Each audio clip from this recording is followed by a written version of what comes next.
Welcome to my channel Maasarakarpom. Sania deposited rupees 50,000 in a bank for 2 years with the interest rate 5.5% per annum. How much interest would she earn? Interest கேட்டிருக்காங்க. Simple interestல நமக்கு interestக்கு தான் formula. Simple interest to PIT.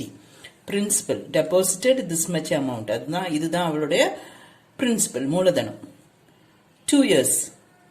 T வந்து 2.